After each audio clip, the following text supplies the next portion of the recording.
Hello you guys, SuperMarioT is here bringing you more updates on Super Smash Bros. Ultimate as we move on to week number 9 of the official blog posts. With this direct, this week was absolutely insane. Like, holy crap. I'm just gonna get straight into the updates. August 5th, Sunday, we got a character overview for Samus. With her charge shot, missile, and bomb, Samus has 3 different projectiles to keep her opponents in check from a distance. When fully charged up, her charge shot is quite powerful. For her final smash, she launches a wide laser beam that can be moved up and down.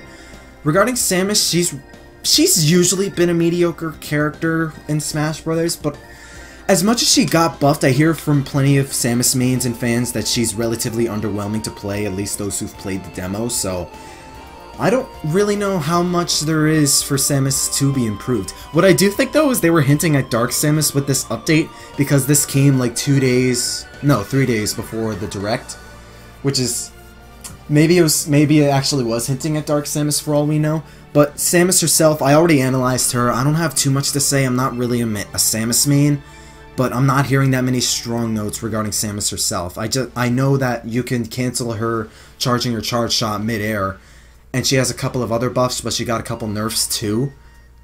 I still think she's going to be a low-tier character like she was in Smash 4. I don't think there's going to be that much when it comes to Samus, unfortunately. But hey, we got Dark Samus, we got Zero Suit, and we got Ridley. I think we have plenty of other options, especially for Samus mains with Dark Samus. And be on the lookout for when I analyze Dark Samus soon. I'm going to do that first, and then I'll get back to Fox. It'll be out of order for a little bit, but then I'll get back into the swing of things. It's cause they literally dropped a Echo Fighter for a character that I already analyzed, so of course it's going to be out of order unless you're watching it from my playlist. But moving on to Monday, August 6th, today's item, Bomber. Hold the Bomber up with the A button and a massive explosion will occur in 1.5 seconds. You'll take less damage by moving away from the center of the explosion, so if you're about to get caught in it, try to get away. From what I saw of this item, I think it's a good item. It's a bomb. Blows up 1.5 seconds later. It's cute. I like that it walks. I think it's a Kirby item for all I know. That's why Kirby and Green Greens is here. But I like it. Not too much to say else. Not too much else to say, excuse me. Regarding it, I mean, we have plenty of other types of bomb items, but this one's a good one. That's cute. I don't mind it. And moving on, skipping Tuesday, straight on to Wednesday. You can now watch the Smash Ultimate Direct. You can view the archived version of the video here. I already went over my direct in my discussion with General Offenda, but I guess here I'll give like a solo discussion, sort of like a roundup, thoughts and all that stuff. This direct was great. I love this direct. The newcomers we got, the Echo Fighters we got, the items, the Pokemon, the assist trophies they went over, all the stages they confirmed, the fact that we're getting over 800 songs. There's so much content here already, and there's still plenty of other things they're trying to hide from us. I can't believe how good this game is looking. Like, Simon Belmont's cool, Richter's cool. A lot of you have been giving me shit for pronouncing Richter as Richter because this guy who's never played Castlevania should know how to pronounce Richter for some reason. Even though, I guess Sakurai did pronounce it the way he did as Richter in the direct, but still, I never played Castlevania, so cut me some slack. And then Chrome, I'm actually proud for Chrome. And then Dark Samus and King K. Rool, finally. And, oh my god, this direct was great. It covered so many fields, so many questions that people have been asking throughout E3, and so many of them have been answered, but we still have more that we need to see, such as the single-player stuff, the adventure mode, the other side modes like target tests and all those side modes, excuse me. It's still Tuesday. They just say you can now watch the other trailers like this one. Check out the new reveal trailer, Vampire Killer. Simon Belmont in Smash Bros. That's the third character I gave an honorable mention to that got confirmed. At this point, I'm starting to expect the characters that I gave honorable mentions to be playable. Like, imagine Paper Mario being playable. That'd be cool. I doubt that'll happen, but that would be cool. But Simon Belmont, he's pretty cool.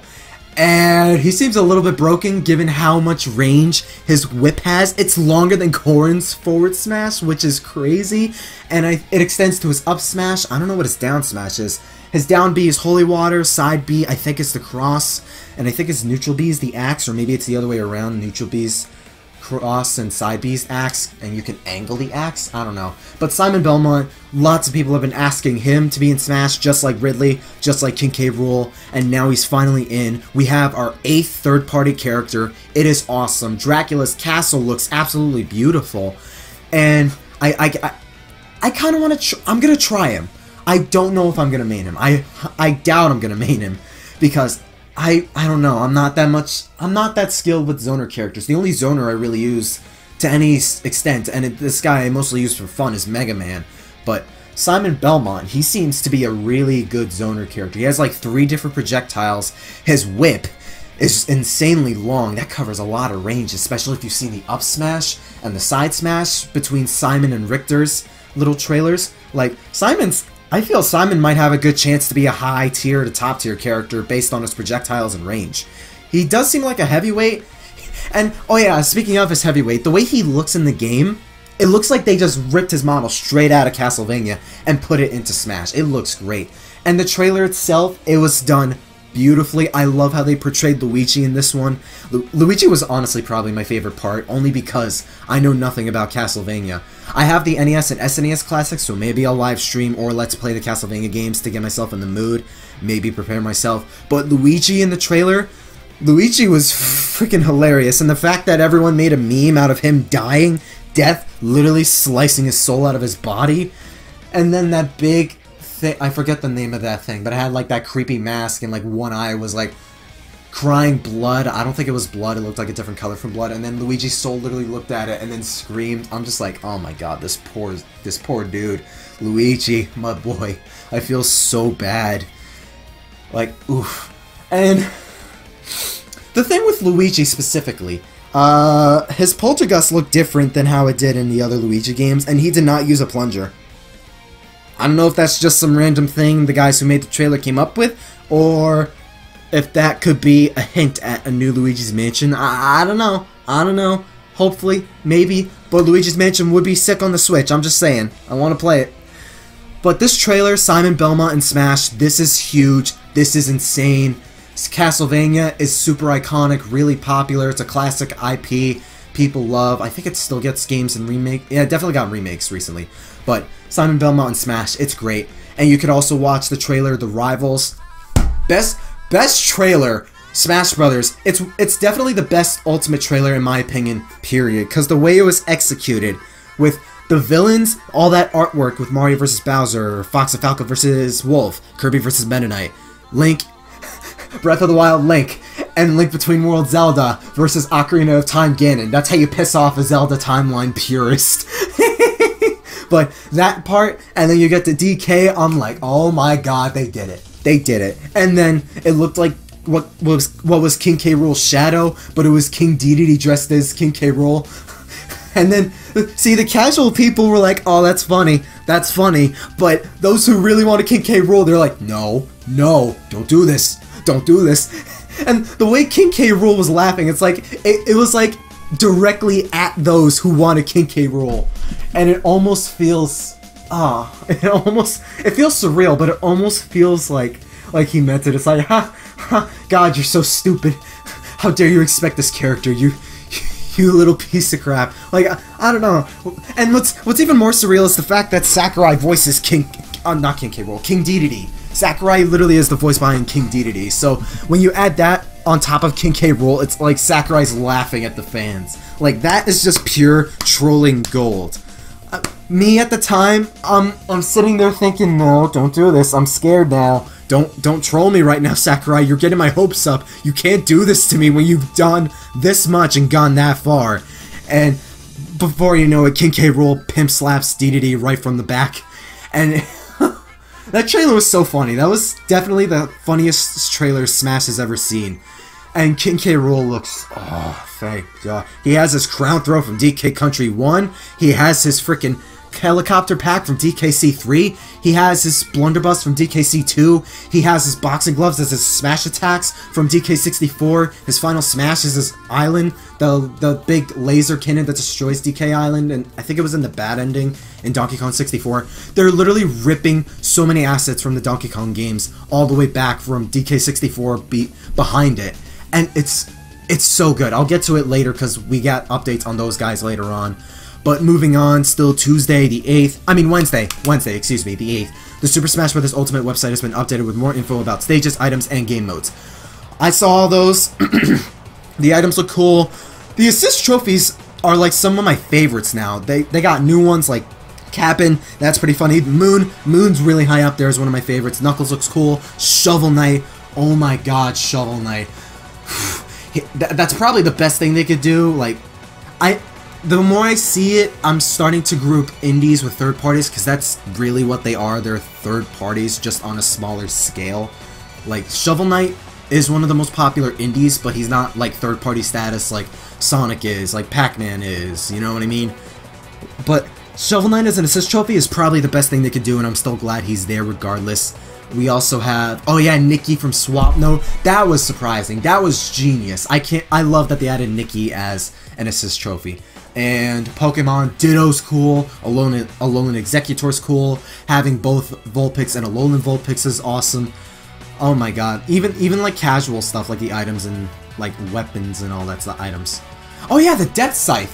The Death Scythe is so funny. I love that they put the staff from Kid Icarus Uprising in there as an item, and it does a lot more damage when you're farther away. There's a literal item called a Rage Blaster, where if you have more damage on you, the weapon itself will do more damage. And oh my god, it's just, like, this direct updated us on so much stuff. Items, stages, characters, it was so good. It's so good. And the modes too. Like Smashdown. Smashdown's gonna be a really, really fun mode, especially if you're playing with friends. And especially if you like messing around with the cast, because it'll teach you how to be versatile and play around with more characters than just 1 to 2 or 3. Like, I low-key want it to have some kind of impact on the competitive community. I know it's not going to. I at least doubt it's going to. But Smashdown seems a mode that would cater to me specifically, because like I love messing around with the majority of Smash Bros. Cast. Like Mario, Dr. Mario, Palutena, and Sonic are like around there as my mains. Mario's definitely at the top, but I loved messing around with the rest of the Mario characters. I loved messing around with the third parties. I loved messing around with Pit and Dark Pit, messing around with the Pokemon, Captain Falcon. Oh my god, like this seems like it's going to be a fun mode, especially if playing with friends, just seeing which characters you could play good with, which ones you could play bad with. You might even learn a thing or two competitively if you're into that sort of thing. Like, Smashdown's good, Squad Strike looks cool, it's essentially what I thought it was going to be. Like, you have like 5 stocks, one stock is Mario, the other is Kirby, the other is Pit, the other is Peach, the other is Bowser, like that sort of thing, almost, kind of. I mean, it's basically that, and that's cool. Tourney mode's making a comeback, I'm happy about that. Oh my god, this Smash is literally hitting on the notes that Smash 4 is missing, and so far, like, most of it is hitting it right on the nose. It's just adventure mode. Adventure mode is all we need. And I'm gonna make a video on that, so stay tuned for that. And while we're still on the topic of August 8th, Wednesday, you can now listen to Bloody Tears / Monster Dance. These are the day and night theme songs from Castlevania II Simon's Quest. This arrangement is by Michiko Naruke. Enjoy. I listened to this one, it sounds good. But Castlevania, the songs I heard in the direct were pretty damn good. I hear Castlevania's got some dope-ass songs, and the fact that Dracula's Castle is gonna get 34 Castlevania songs, I'm ready. I'm ready. I want to play the Castlevania games, especially that I have the NES and SNES classics, so maybe I'll prepare in advance, but I'm excited for that. Bloody Tears Monster Dance sounds good. And speaking of Simon Belmont, still Wednesday. His character trailer, Simon Belmont, the protagonist of Castlevania. He uses his Holy Whip, Vampire Killer, to perform a smash attack with long reach, excuse me. He also uses projectiles like Axe, Holy Water, and Cross. Yeah, I had a feeling. I had a feeling it was a smash attack, but I didn't really read most of these descriptions until I'm doing this video. But Simon Belmont, like I said earlier, he seems to be like, I could see him being a high tier character because his whip has insane reach. Not only that, that's a part of his aerial moves too. He has a tether recovery, you can angle it in the air. I think his neutral attack is him like moving it around in circles. It's a lot like Sheik's previous side B in Melee. Like, Simon looks like a really, really solid character. Even if you've never played Castlevania, he just seems like a really super solid character. And it's pretty cool we're getting 2 Konami characters, being Snake and Simon. Like, I'm not counting Richter, because, like, I generally mean Simon and Snake, like, they're separate IPs of Konami. And I know Richter is another Castlevania character. I think he's from Castlevania Rondo of Blood. But Simon Belmont, probably like one of the best surprises to come out of Smash Ultimate, hands down. It's just, me personally, I've never played Castlevania to care as much as other people, but I am happy for people who wanted Simon in. And I like that they went for this design over the other one, because this one's suiting me, like my taste, a lot more than the other one. And it's weird. It almost feels like Simon doesn't necessarily fit in the Smash cast. Like, I'm not talking moveset wise, I'm talking visually. Like, you look at him and you look at the other characters, like, he doesn't fit as well as other characters. Like, he can fit, it just doesn't look like he fits as well given how bulky and huge he looks. I don't know. I'm not saying he shouldn't be there. I'm saying like it's good that he's there. It's just compared to other characters, like it feels like Snake seemed to have fit a lot better. But then again, that's Snake, the one character who people said didn't fit in Smash back in Brawl. And actually, now that I think about it, Brawl's art style did suit the Snake the most compared to all the other ones. It's whatever. Simon though, cool. Dracula's Castle, cool. I like that Richter is his Echo Fighter. We have 2 Castlevania characters. Sakurai is not afraid of adding 2 third-party characters from the same franchise, so that's making me think, a certain Edgy the Hedgy is making his way into Smash, but I'll get into that one in another video as well. But moving on, my boy King K. Rool. With long-distance special moves like the Blunderbuss and counter moves like Stomach Attack, he's a versatile fighter. His final smash, Blast-O-Matic, was apparently a weapon created to destroy DK Island. I low-key want to main King K. Rool. He has a counter, he's got projectiles, he's a heavyweight, but he seems that's the thing, he's super versatile. He has a counter, the Blunderbuss, you can literally shoot out a cannonball, suck opponents back in, shoot them back out, or suck back the Blunderbuss in if it hits, and use that to hit opponents again in case you miss, or if they shield or do extra damage. He throws his crown, he has a counter, his final smash looks awesome. His aerial, I don't know about his aerials. I like that his copter pack from DKC3 is in there. DKC3 is honestly the only Donkey Kong Country game I've played, but I always loved King K. Rool as a character. Like, thank God. I am so happy this dude is in Smash Brothers. He was in my predictions video. This guy, I actually predicted to be in Smash Ultimate, and he finally made it. He finally made it. And I love the representation this man has is so good. Like I said, he has various assets ripped straight out of all the country games and DK64. Like, this is the best representation King K. Rool's ever gotten in any game whatsoever. Like, they're doing my boy justice, and it looks amazing. His model, his render, it all looks fantastic. I love that. It almost seems like they're combining like modern King K. Rool with classic King K. Rool, but I see more classic King K. Rool in there. Like, his stomach is entirely gold plated. All his scales look absolutely insane. Excuse me, they look great. Oh my god, I honestly might even consider maining King K. Rool. He just seems that good of a character. Like, I cannot wait to pick this dude up. He looks so freaking clean, dude. Holy crap. Please tell me I wasn't alone in that. Like, you guys also want a King K. Rool as well. Like show the king some love, cause this guy needed some love for over the past decade. Oh yeah, that's another thing. I think adding King K. Rool like undermines the quote-unquote rule that relevancy matters when it comes to including newcomers, because King K. Rool has not been relevant in any game for over a decade. The last appearance this dude made was in Mario Super Sluggers, a Mario baseball game. He hasn't even appeared in a Donkey Kong game since way back in like mid-2000s, I think. But he still hasn't appeared in a game in a long-ass time, and now he's a newcomer in Smash Brothers. And there's characters like Rob, Game & Watch, and Duck Hunt. Like, yeah, this game's motif is everyone's here, but those guys haven't seen a game in, like, God knows how long, like over 2 decades. Same for Ice Climbers. And King K. Rool, like, that's just a prime example of relevancy doesn't matter as long as the character itself is popular and sought for. Like, King K. Rool does have that impact on the Donkey Kong series that it would still warrant him being a character, not just with his popularity. And he was one of the most requested characters in the Smash ballot back in Smash 4. So there's that. And just like Simon and Ridley, he was one of the most requested characters. So so there's all that. My question is, though, is Dixie Kong going to be an Echo Fighter for Diddy? It's probably going to happen.